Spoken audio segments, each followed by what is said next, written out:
Bangla blockade complete shutdown, march for justice, দ্রোহ যাত্রা, remember hour heroes, এই কর্মসূচিগুলোর কথা মনে আছে?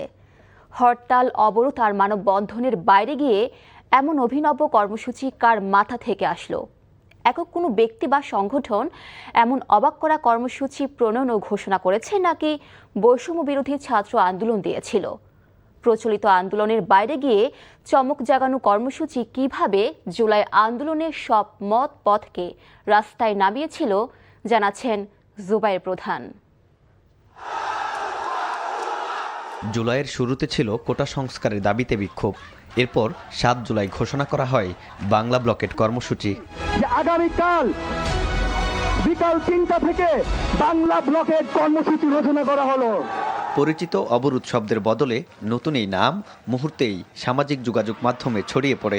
রাজধানী সহ দেশের বিভিন্ন স্থানে সড়ক অবরোধে যুক্ত হন হাজারো শিক্ষার্থী।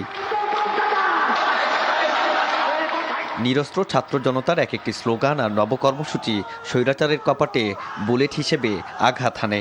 কেঁপে ওঠে পাটাতন। আমি ছোটবেলা থেকে হরতাল, অবরোধ নাম শুনলে আমি ভয় পেতাম। কর্মসূচির নামগুলো, একদিন এই কর্মসূচির জন্যই আমরা অপেক্ষা করছিলাম। যারা আপামর জনতা, তারা শুধু তাকিয়ে আছে লিডিং এ যারা কি ঘোষণা দিচ্ছে। একটা ইউনিক নামের কারণে আন্দোলনের যে স্পৃহা সেটা অনেক গুণ বেড়ে গেছে। প্রত্যেকটা শব্দ আমাদেরকে আন্দোলিত করেছে এবং আমাদেরকে নতুন করে ঝাঁপিয়ে পড়ার জন্য আমাদেরকে উৎসাহিত করেছে। আন্দোলন যত বিস্তৃত হয়েছে তত বদলেছে কর্মসূচির ভাষাও।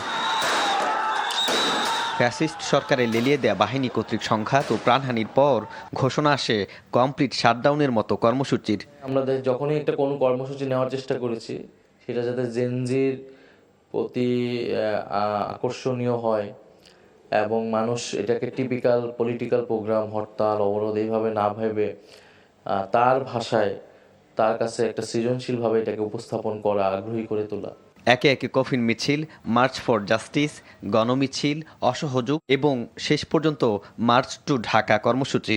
প্রতিটি নামই আন্দোলনের ভিন্ন ভিন্ন পর্যায়ের বার্তা বহন করেছে। প্রত্যেকটা কর্মসূচিতে আমাদের সক্রিয় এঙ্গেজমেন্ট ছিল। বাকের, নাহিদ ভাই বা মাহফুজ ভাই দিক থেকে বাংলা ব্লকেটটা আসছে। প্রোগ্রামের ধরনটা আমাদের দিক থেকে রিকমেন্ডেশন ছিল কফিন নিয়ে গায়ে জানাজা নামাজ পড়া এবং কফিন নিয়ে আবার মিছিল করা।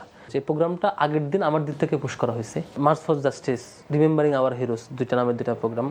এই দুইটা প্রোগ্রামের নাম নির্ধারণ ক্ষেত্রে হেল্প করছে একজন জার্নালিস্ট। যে দিন শেষে মানুষকে কানেক্ট করা, নতুনত্ব এবং পূর্বের সাথে গতানুগতিক যে পলিটিক্যাল প্রোগ্রাম, কালচার, সেটার এটা যে এক না, ভিন্ন কিছু, সেই আহ্বানটা করা। কারো একটা শব্দ, কারো আরেকটা শব্দ, এরকম করে, অথবা কারো একটা নাম পুরোটাই পছন্দ হলো, তো এটা ওই আলোচনার মধ্যে দিয়ে এসেছে। কর্মসূচির নামগুলো একদিকে যেমন আন্দোলনের প্রতিটি ধাপকে আলাদা পরিচয় দিয়েছে, অন্যদিকে সাধারণ মানুষের জন্য আন্দোলনের বার্তাও সহজ করেছে। তবে নামের পাশাপাশি মাঠের বাস্তবতা, সংগঠন, নেতৃত্ব ও জনসমর্থন সবকিছুর সম্মিলিত প্রয়াসে আন্দোলনের সঠিক গতিপথ নির্ধারণে কার্যকর ভূমিকা রেখেছে।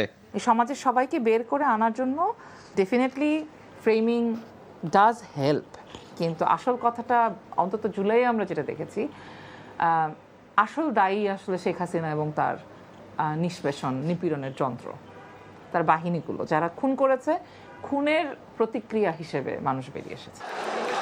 গণ আন্দোলন তখনই গণ অভ্যুত্থানে রূপ নেয় যখন আন্দোলন কর্মসূচিতে মানুষ স্বতঃস্ফূর্তভাবে অংশ নেয়। স্বৈরাচার খেদানোর উদ্দেশ্যে সব মত পথ এক মোহনায় মিলিত হয়। শাহবাগের এই জায়গা থেকে বাংলা ব্লকেট সহ উত্তাল জুলাইয়ের নানা কর্মসূচি ঘোষণা করা হয়েছিল। Complete shutdown, march for justice কিংবা দ্রোহযাত্রা শব্দগুলোকে বিবেচনা করা হয় জুলাই আন্দোলনের গুরুত্বপূর্ণ স্মারক হিসেবে।